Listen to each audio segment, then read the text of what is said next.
Allah Subhanahu wa taala berfirman di dalam surah Al-Hajj ayat 27, wa adzim fin nasi bil hajj ya'tuka rijalan wa ala kulli dhamirin ya'tina min kulli fajjin amin. Wa adzim fin nas, dan berserulah kepada manusia. Ini perintah Allah taala kepada Nabiullah Ibrahim alaihi salam, suruh menyeru setelah apa? Setelah beliau membina Ka'bah. Menyeru apa? Bil haji, untuk mengerjakan haji. Ya'tuka rijalan wa ala kulli dhamirin, niscaya mereka akan datang kepada engkau dengan cara berjalan kaki, wa ala kulli dhamirin, dan mengendari onta yang kurus. Ini menunjukkan jauhnya perjalanan sampai ontanya kurus. Kalau sekarang ada yang naik sepeda berapa bulan itu? 4 bulan sampai itu naik sepeda dari Indonesia ke Makkah. Lebih cepat dari naik pesawat terbang. Pesawat terbang sampai 60 tahun, 30 tahun baru bisa berangkat. Ya'tina min kulli fajjin amiyah, yang mereka itu datang dari segenap penjuru yang jauh. Ini perintah Allah minta pertama kepada Nabiullah Ibrahim untuk mengumumkan wa'adzin fin nas bil hajj. Ada banyak pelajaran dari sini. Dari ayat ini kita tahu bahwasanya haji itu memang seruan Allah, dipanggil. Sehingga siapa yang Allah takdirkan kena panggilan, ya, insya Allah Allah akan bikin jalannya. Jika aradallahu syai'an ayya'alahu asbabahu, kata Imam Ibnul Athir. Kalau Allah menghendaki sesuatu, Allah akan bikin, siapkan sebab-sebab sesuatu itu bisa terjadi. Dan kewajiban haji ini para ulama beda pendapat dari sisi apakah harus segera ataukah nanti-nanti. Ya. Menurut mazhab Syafi'i, wa yanjibul hajju fil mazhab Syafi'i alat tarafi. Dalam mazhab Syafi'i wajib haji itu alat tarafi, yakni bisa santai-santai. Artinya tidak mesti kita bisa berhaji sekarang, harus sekarang. Bisa ditunda tahun depan atau tahun berikutnya. La alal faur, bukan alal faur. Kalau alal faur itu begitu sanggup maka wajib segera. Ai layak tamu idza akhfarahu ma'al istita'ah, yakni tidak berdosa menunda haji itu kalau sudah sanggup berhaji.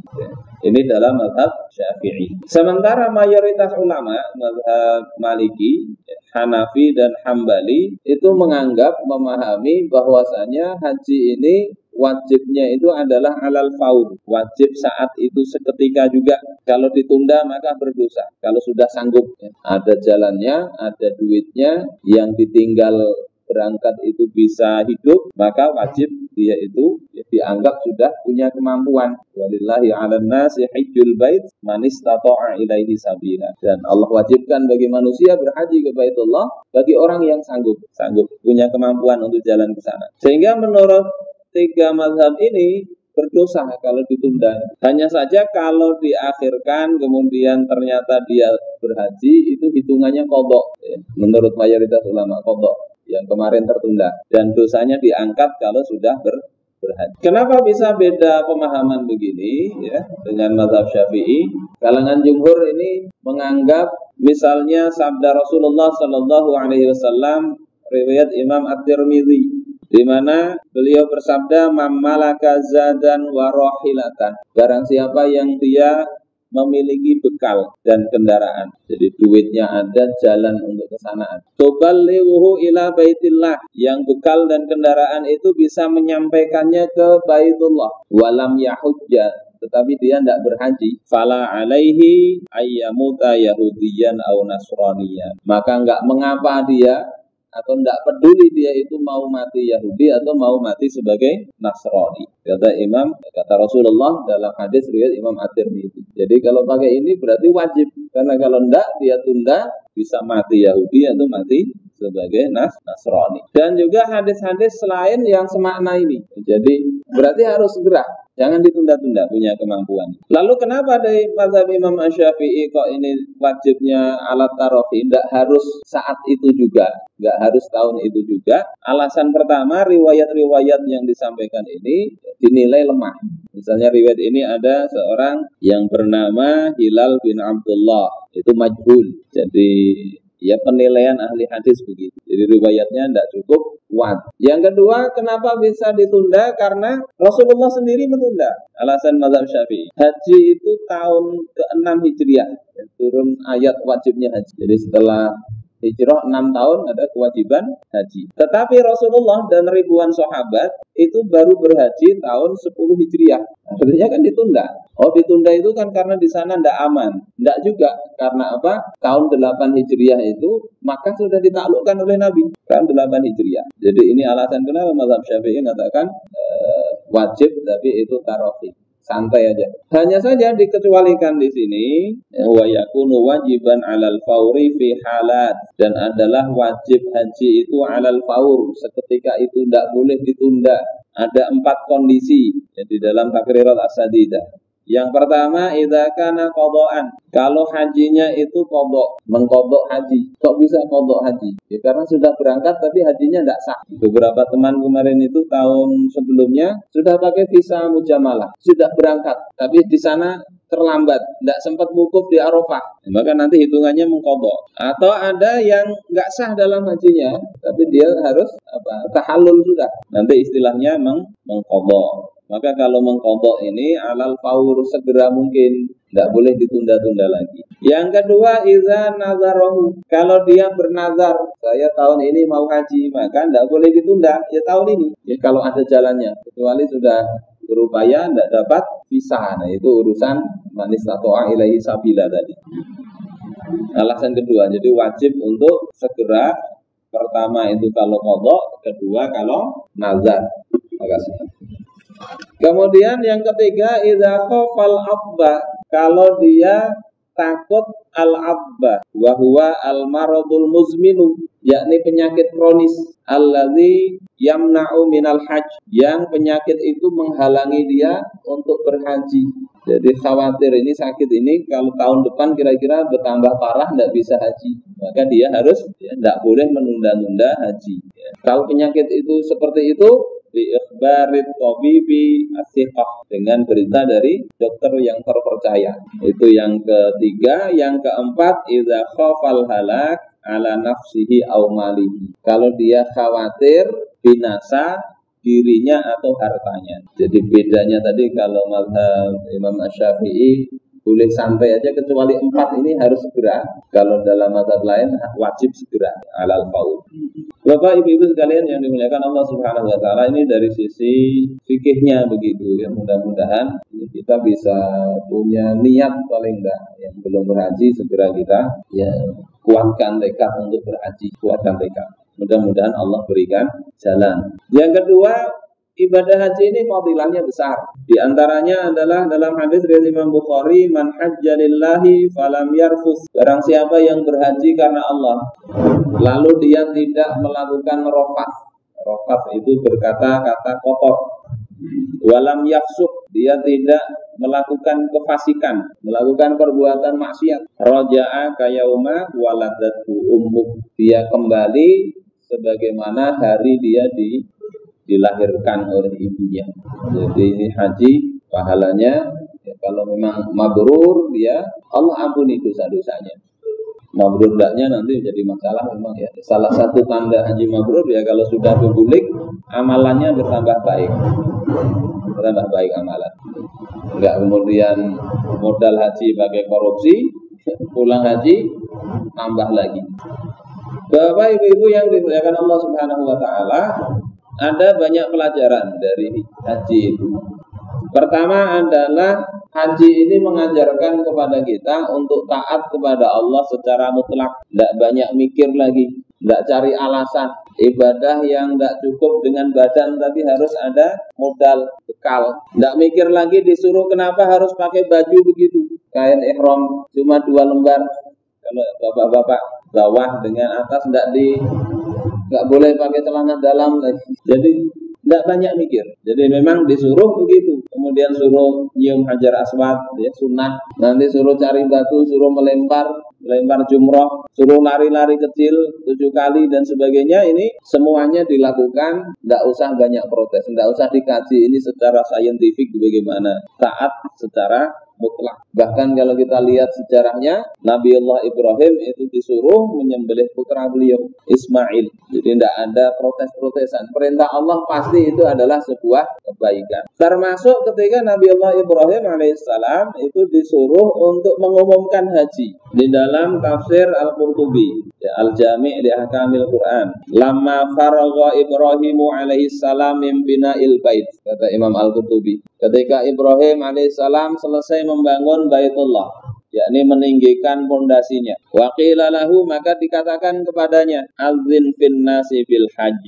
Ayat yang pertama kita baca, umumkan haji kepada manusia, panggil manusia untuk berhaji. Saat itu belum ada toa, belum, apalagi streaming. Maka wajar Nabi Allah Ibrahim kemudian bertanya, ya Rob, wa ma yablughu sauti, wahai Tuhan, bagaimana suaraku bisa sampai di tempat yang sepi, ya, di lembah di Mekah sana, tidak banyak orang, disuruh menyuarakan, memanggil orang untuk berhaji. Gimana bisa sampai? Maka Allah Subhanahu wa taala mengatakan, "Adzin wa 'alayyal iblagh." Pokoknya sampaikan, seru, aku yang akan menyampaikannya. Jadi pelajarannya, kalau Allah perintahkan tidak usah banyak mikir, laksanakan dengan sekuat tenaga. Allah yang nyampaikan. Pelajaran dari haji ini. Kadang kita ini terlalu banyak mikir dalam artian ini gimana, itu gimana. Pokoknya sampaikan ya. Fasa'ida Ibrahimu Khalilullah Jabala Abi Qubais. Kemudian Nabiullah Ibrahim itu berdiri di atas Jabal Abu Qubais. Masih waktu guru bicuri di sana masih melihat itu Jabal Abu Qubais. Kalau saya ke sana sudah kayaknya enggak ada itu. Di atasnya sudah jadi bangunan apa kayak itu. Berdiri di atas Jabal Abu Qubais. Artinya apa? Beliau ini cari tempat yang tinggi. Meskipun tadi Allah sudah katakan, pokoknya engkau sampaikan, aku yang akan memberi akan mengamplifier bahasa sekarang. Tapi Nabi Allah Ibrahim tidak kemudian sembarangan. Beliau tetap cari cara-cara manusiawi sekira suara itu terdengar jelas. Beliau naik ke atas gunung Abu Qubais. Wasoha, dan kemudian beliau berteriak, tidak juga berbisik, kan Allah juga yang menyampaikan, jadi berbisik aja enggak. Jadi beliau cari cara terbaik untuk menyampaikan perintah Allah Subhanahu wa taala ini. Berteriak beliau, ya ayyuhan nas, wahai manusia, innallaha qad amarakum bihaji hadzal bait. Sesungguhnya Allah telah memerintahkan kalian untuk berhaji di Baitullah ini. Liyutibakum bihil jannah. Untuk apa? Untuk memberikan pahala kepada kalian dengan surga, wa yujirakum min azabin nar, dan untuk menghindarkan kalian dari api neraka. Jadi beliau cari uslub penyampaian terbaik, menyuruh dan memberikan alasan haji itu dapat surga, Allah jauhkan dari neraka. Fahujju, maka berhajilah kalian. Kemudian ini Allah sampaikan ya, di tafsir Al-Qurtubi, fa'ajabahu man kana fi aslabir rijal wa arhamin nisa. Kemudian ya, calon-calon manusia yang masih ada di tulang sulbinya laki-laki, ya, sel telurnya perempuan, itu Allah yang tetapkan nanti berhaji itu akan menjawab, labbaik Allahumma labbaik. Aku penuhi panggilan Engkau, wahai Allah, aku penuhi panggilan Engkau. Ini urusan apa? Urusan perintah Allah, sampaikan. Allah yang akan kemudian mensukseskan apa yang disampaikan itu. Pelajaran pertama, haji itu begitu. Jadi tidak perlu terlalu banyak mikir kalau urusan perintah Allah Ta'ala. Dari sisi melaksanakan apa tidak, kita mantapkan hati, laksanakan. Dan ini mestinya bukan hanya perintah tentang haji. Perintah Allah apa saja. Kalau dalam sebuah hadis riwayat Imam Al-Bukhari dari Abu Hurairah radhiyallahu an, haji ini Rasulullah letakkan pada level ketiga. Jadi beliau ditanya, ayyul amali afdal. Amal apa yang paling afdal ya Rasulullah? Yang paling bagus amal. Maka beliau menjawab, imanum billahi wa rasulihi. Pertama itu beriman kepada Allah dan Rasulnya. Jadi kalau orang imannya enggak usah berhaji. Lebih baik perkuat dulu. Masuk Islam dulu baru berhaji. Ada orang begitu, saya baca di internet, ada orang bangun masjid ya, non muslim bangun masjid pakai duit pribadi. Ada non muslim ikut juga berkurban. Kalau kita yang muslim, ada non muslim mau ngasih sapi, terima aja. Ya, tapi bukan kurban itu, untuk sate, untuk di sate panitia enggak apa-apa. Bukan kurban. Jadi akan lebih baik aja masuk Islam. Yang paling afdal itu pertama iman kepada Allah dan Rasulnya. Maka ditanyakan lagi, Tsumma madza? Kemudian apa lagi setelah iman itu? Maka kata beliau, al jihadu fi sabilillah. Jihad di jalan Allah. Jihad dengan makna al-qital, perang. Rasulullah sendiri selama 10 tahun di Madinah, 27 kali beliau itu ikut terjun dalam peperangan. Namanya ghazwah. Sampai ada kitab, ya, kitab-kitab yang judulnya Maghazi, menceritakan peperangan-peperangan. Jihad fisabilillah. Meskipun 27 kali itu tidak selalu terjadi perang fisik. Yang penting dengan pasukan datang, tujuannya berdakwah, mereka menghalangi dakwah, mau berkelahi. Yang beliau tidak ikut itu ada 35 kali. Jadi 10 tahun itu 62 kali beliau ngirim pasukan. 27 kali diantaranya beliau terjun sendiri. Ini level kedua. Yang sekarang ini kalau kita lihat kayak di Palestina ini mestinya ini level kedua kewajiban ini. Kemudian bertanya lagi sahabat, "Tsumma madza?" Kemudian apa lagi? Maka beliau katakan, hajjum mabrur, haji yang mabrur. Sehingga kalau kita bicara haji, jangan lupa ada kewajiban-kewajiban lain selain haji yang mesti juga kita prioritaskan. Lihat levelnya. Jangan sampai kita mengejar satu hal lain yang lebih utama jadi kita lupakan. Kata orang Jawa apa itu? Buru uceng apa? Kelangan deleng.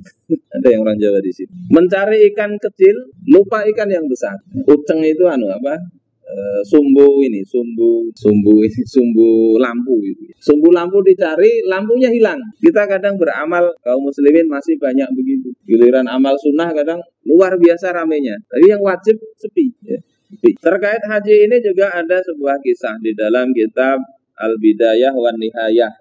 Imam Ibnu Katsir menulis kisah Imam Abdullah bin Al-Mubarak, seorang ulama tabi'in, wafat tahun 181 Hijriah. Dalam suatu perjalanan haji, beliau itu ada seekor burung yang mati dari rombongan haji itu. Kemudian diperintahkan oleh beliau untuk dibuang di mazbalah. Mazbalah ini tempat pembuangan kotoran, namanya bangkai, dibuang. Kemudian rombongan itu melanjutkan perjalanan. Imam Abdullah bin Mubarak ada di bagian belakang rombongan itu. Ketika melewati mazbalah yang tadi, beliau melihat ada seorang wanita keluar dari tempat tinggal yang kemudian mengambil bangkai itu. Bangkai burung tadi diambil, lalu segera dibawa masuk ke rumah. Abdullah bin Mubarak kemudian mendatangi, ditanya, kenapa itu bangkai diambil? Kemudian anak perempuan ini mengatakan, ana wa akhi huna laisa lana syai'un illa hadzal izar. Aku dan saudara laki-lakiku di sini hidup berdua sebatang kara. Tidak punya apa-apa kecuali pakaian kami ini. Wa laisa lana qutun illa ma yulqi ala hadhil mazbalah. Kami tidak ada makanan kecuali adalah apa yang dibuang orang di tempat pembuangan sampah ini. Kami tidak dapat makanan. Qad halat lanal almaitah mundu ayyam. Sungguh bangkai ini halal bagi kami. Tidak ada lagi makanan. Coba ini kondisi ada di perjalanan begitu. Beliau itu berangkat dari kota Mer, bahasa Arabnya Marwah, di daerah Turkmenistan. Kemudian Abdullah bin Mubarak melihat begitu, kondisi orang ini perlu ditolong. Beliau memerintahkan kepada wakil beliau untuk mengembalikan barang-barangnya tadi. Kemudian bertanya, kam ma'aka minan nafaqah, berapa biaya perjalanan kita ini? Yang ada pada engkau itu berapa sekarang? Karena dulu berangkat haji tidak pakai travelan begini. Berangkat rombongan bawa bekal. Bekalnya berapa? Maka pembantunya mengatakan 1000 dinar. 1000 dinar. 1000 dinar itu kalau dihitung sekarang, 1 dinar 4,25 gram emas. 1000 berarti berapa? 42 kilo ya. 42 kilo. 1000 kali 4,25 gram. 4.000 gram. 4 kilo aja ya. 4 kilo setengah. 4 kilo seperempat. Iya ya, emas. Bawa emas kalau 42 berat. Kemudian beliau katakan, idda minha 20 dinaron takfina ila Marwah. Hitung darinya itu 20 dinar, sisakan untuk kita kembali ke Marwah. Wa a'tihal baqi, sisanya berikan kepada orang itu tadi. Fa hadza afdalu min hajjina fi hadzal am. Ini lebih afdal daripada haji kita pada tahun ini. Tsumma raja'a, kemudian beliau itu kembali. Tidak jadi berhaji. Tapi beliau ini sudah beberapa kali haji kan, yang jelas ya. Kalau haji sunnah, kalau haji wajib ya tidak perlu begini. Haji aja dulu. Apalagi sekarang kalau dapat kondisi begini sebetulnya tidak perlu kembali, tinggal laporkan, karena yang punya tanggung jawab itu adalah ada pihak negara yang mestinya bertanggung jawab, tinggal beritahu aja, hubungkan ke dinas sosial. Kalau dulu kan gimana beritahunya? Perjalanan panjang, kadang di tengah perjalanan tidak tercover oleh informasi. Bapak Ibu-ibu yang dimuliakan oleh Allah Subhanahu wa taala, ini bukan berarti menyepelekan haji, tetapi ada kadang persoalan yang lebih utama yang harus diselesaikan. Karena itu Imam Ibnu Hajar di dalam kitab Fathul Bari, beliau menyampaikan, man syaghalahul fardu 'anin nafli fahuwa ma'dzur. Siapa yang kewajiban itu menyibukkan dia dari melakukan yang sunnah. Artinya yang sunnah kada tegawe karena melakukan yang fardu, fahuwa ma'dzur, maka dia dimaafkan. Tidak apa-apa. Ada orang senangnya baca Al-Quran, tapi ada kewajiban yang mendesak, maka ditinggalkan baca Al-Quran waktu itu. Tidak apa-apa. Wa man syaghalahun naflu 'anil fardhi fahuwa maghrur. Tetapi siapa yang dia kesunahan itu menyibukkan dia dari yang fardu, sibuk perkara yang sunnah, akhirnya kewajiban dilalaikan, fahuwa maghrur, maka dia orang yang tertipu. Sehingga haji tadi memang luar biasa, tetapi perlu diperhatikan. Termasuk ketika sudah berhaji. Saya dulu bawa jamaah umroh. Sudah saya bilangin. Kalau mau nyium Hajar Aswad itu kan ada caranya. Kalau bisa cium langsung, cium langsung. Kalau tidak bisa, pegang tangan, cium tangannya. Ya. Tidak bisa juga ada tongkat, tongkatnya. Cium tongkatnya. Tidak bisa dari jauh. Kan begitu. Jangan sampai usul-usulan, itu berdesak-desakan, sampai sikut-sikutan, kemudian menyebabkan doror pada orang lain atau diri kita. Kan ada itu kasus ditangkap askar itu gara-gara apa? Usul-usulan. Maka ustadz dikenai apa? Pelecehan seksual Allah. Karena dia, kita baca ceritanya itu, dia awalnya sendirian kan, merangsek ke depan berhasil. Istrinya ditinggal kan, istrinya suruh tidak usah ikut, masa ikut berdesak-desakan dengan lelaki. Rupanya istrinya ini tidak mentaati suaminya, jadi ikut juga usul-usulan, berdesak-desakan dengan ya ada laki-laki perempuan. Nah, kemudian suaminya ini ikut maunya menjemput mengikuti istrinya, terjebaklah dia di tengah jamaah perempuan. Kalau sudah ke Hajar Aswad itu nggak bisa keluar, kondisinya kalau sudah desak-desakan itu harus bisa menjejakkan ke pondasi Ka'bah itu baru melewati atap. Di tengah-tengah perempuan ditangkap askar. Nggak tahu, mudah-mudahan sudah selesai itu kasus. Jadi tuduh pelecehan. Padahal nggak harus begitu. Ada teman itu sampai sabuknya hilang. Sabuk itu hilang, tasnya putus. Ya Allah. Ya kalau bisa cium langsung. Kalau enggak dari jauh ada sunnahnya. Jangan sampai akhirnya terjadi tadi hal-hal yang enggak beres gara-gara mengejar kesunahan. Sama sholat di belakang makom Ibrahim. Ada yang di situ sudah oleh laskar tidak boleh karena tempat orang tawaf banyak ya. Ada itu jamaah yang masih ngeyel di situ, sujud ya, di depan situ, karena orang tawaf karena desak-desaan ya ketendang orang, bergelimpangan, jadi masalah. Termasuk di luar haji, terlebih lagi ya, perkara-perkara yang sunnah ada, yang wajib ada, maka posisikan kewajiban itu mesti lebih diprioritaskan dari yang sunnah. Di antara kewajiban itu ada kewajiban yang lebih besar yang mesti diprioritaskan pula. Bapak ibu-ibu sekalian yang dimuliakan Allah Subhanahu wa taala, ini pelajaran dari haji. Pertama, taat itu ya nggak usah terlalu berpikir untung rugi atau ini logis apa enggak. Kalau Allah perintahkan, Allah akan beri jalan. Yang kedua, perintah itu ada level-levelnya, maka sesuaikan itu. Nah, di antara tadi yang saya sampaikan dalam Sahih Bukhari tadi, ada kewajiban yang Allah posisikan sebelum haji, yakni al-jihadu fi sabilillah. Apakah ini sudah dilaksanakan? Kalau di dalam kitab fikih ini mestinya kewajiban minimal setahun sekali. Fardu kifayah. Baca di Fathul Qorib misalnya, atau di kitab-kitab fikih yang lain.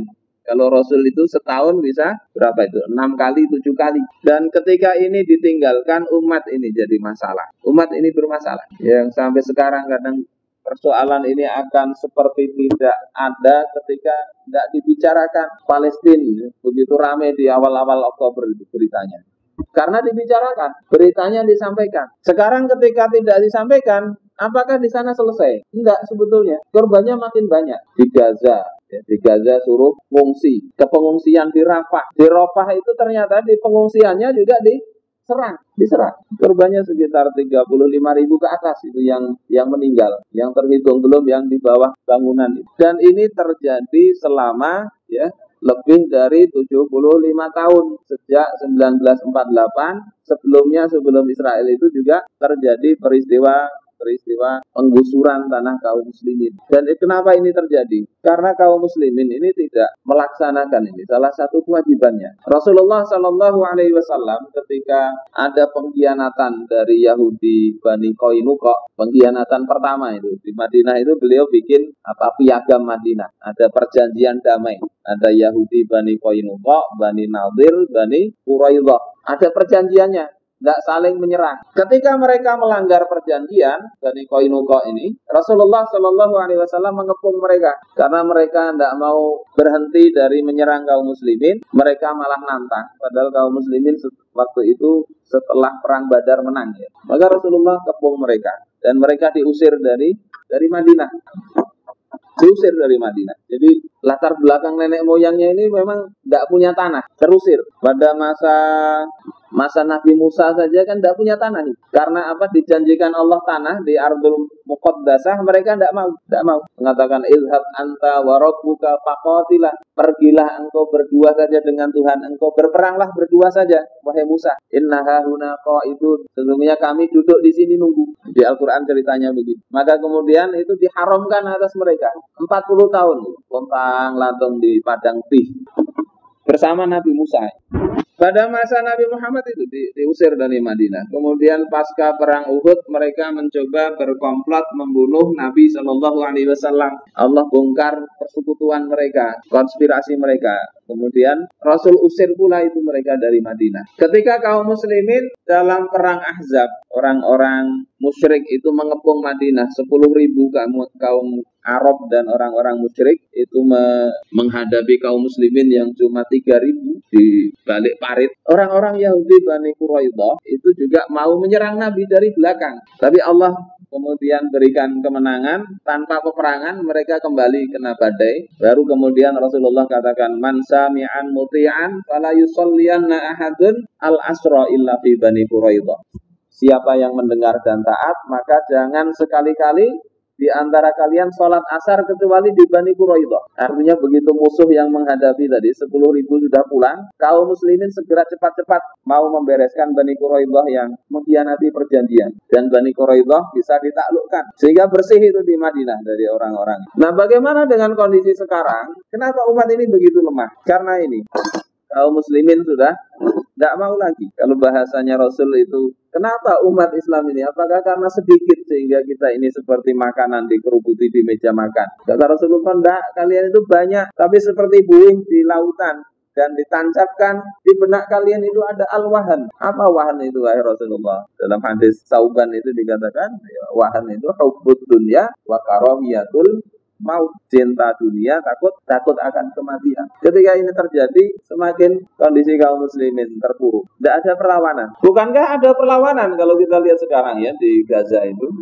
Ya perlawanannya tidak sebanding. Ya padahal Allah Subhanahu wa taala mengatakan, "Faman i'tada 'alaikum fa'tadu 'alaihi bimitsli ma'tada 'alaikum." Oleh karena itu siapa yang menyerang kalian, fa'tadu 'alaihi, serang balik bimitsli ma'tada 'alaikum. Serangannya itu harus semisal, seimbang. Jadi enggak asal serang. Kalau sekarang kan enggak seimbang itu. Organisasi lewat melawan sebuah negara ini didukung negara adidaya. Jadi tidak seimbang. Supaya seimbang bagaimana? Ya umat ini harus kuat. Umat kuat itu kalau apa? Kalau bersatu. Bersatunya itu bagaimana? Kalau mereka mau memakai hukum Allah terkait sebuah institusi yang mestinya menyatukan mereka. Sebagaimana pada masa Rasulullah dan setelah Rasulullah Shallallahu Alaihi Wasallam. Ya ini caranya sebetulnya satu-satunya itu. Kalau tidak akan selevel. Mau diplomasi juga kalau tidak selevel itu tidak bisa. Diplomasi itu akan efektif kalau kekuatan sebanding. Kalau kekuatan kita lebih kuat, diplomasi nyaman lagi. Tidak usah ngomong di KGB aja sudah mau orang. Tapi kalau kekuatannya tidak ada kekuatan, diplomasi apa? Tidak ada efektif. Bapak Ibu sekalian yang dimuliakan Allah Subhanahu Wa Taala, dan ini salah satu yang muncul dalam haji ini adalah persatuan umat. Mereka tidak pandang negara, pakaiannya sama, berkumpul di tempat yang sama, tanpa ada yang mengkomando. Mereka bayar sendiri. Semangat ini mestinya ada efeknya terhadap persatuan kaum muslimin. Jamaah haji itu harapannya mereka bisa satu dengan umat kaum muslimin yang lain. Mudah-mudahan Allah Subhanahu wa taala satukan hati-hati kita, wabil khusus para jamaah haji Allah berikan kemudahan, Allah selamatkan mereka, beri keberkahan dan pulang menjadi haji yang mabrur. Amin ya rabbal alamin. Subhanakallahumma wa bihamdika asyhadu an la ilaha illa anta astaghfiruka wa atubu ilaik. Sallallahu wa iyyakum ajma'in wa lakum minkum. Wassalamu alaikum warahmatullahi wabarakatuh.